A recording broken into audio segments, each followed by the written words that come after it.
You can have it too.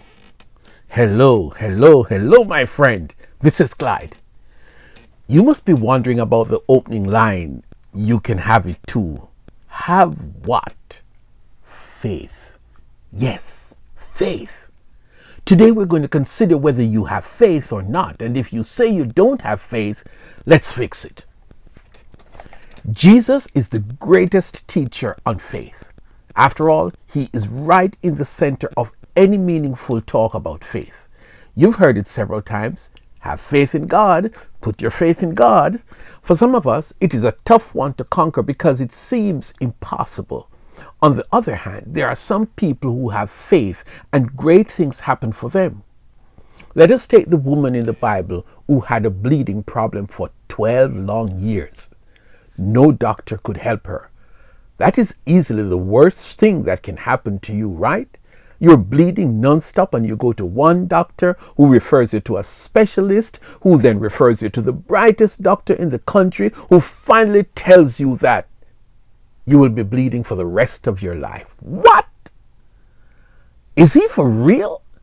Is there no doctor in the country who can make this thing go away? She had just about come to the end of the road. Well, not yet. She heard about this Galilean miracle worker. No one has told her whether he has expertise dealing with bleeding problems, but they told her that he drives out demons, he calms storms, he walks on water, and the latest news was that he fed a crowd of thousands of people with 5 loaves and 2 fish. Nothing about blood. But all those stories stirred up something in her heart. One day, she heard that Jesus was in town. Well, it was in the afternoon, that is, and she had this brilliant idea. The doctors could not help.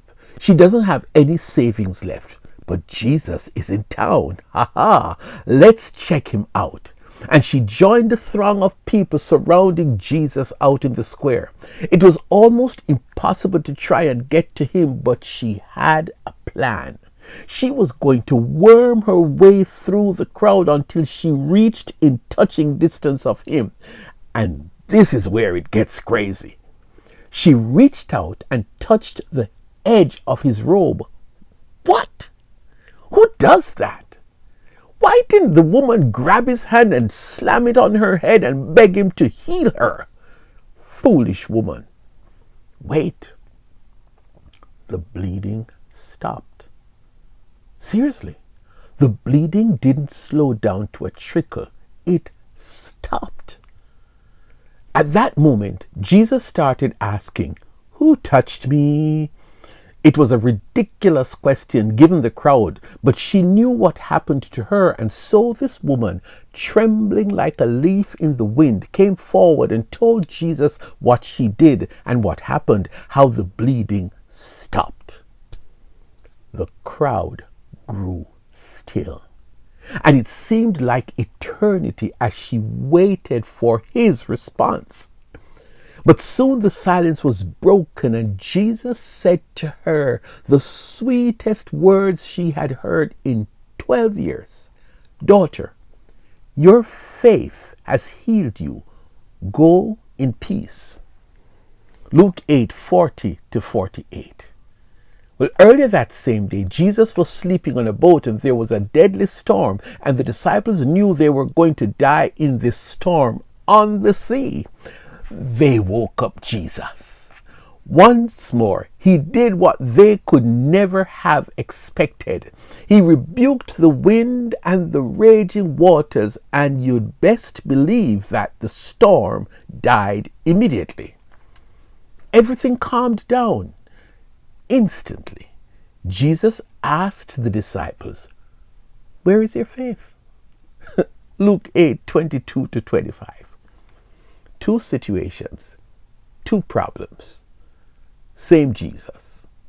The woman had faith and her bleeding stopped immediately. Jesus confirmed that she was healed not by meds but by her faith. The other situation was more dire. A boat full of guys, including Jesus, would have drowned. At least that was the fear that gripped the 12 strong men.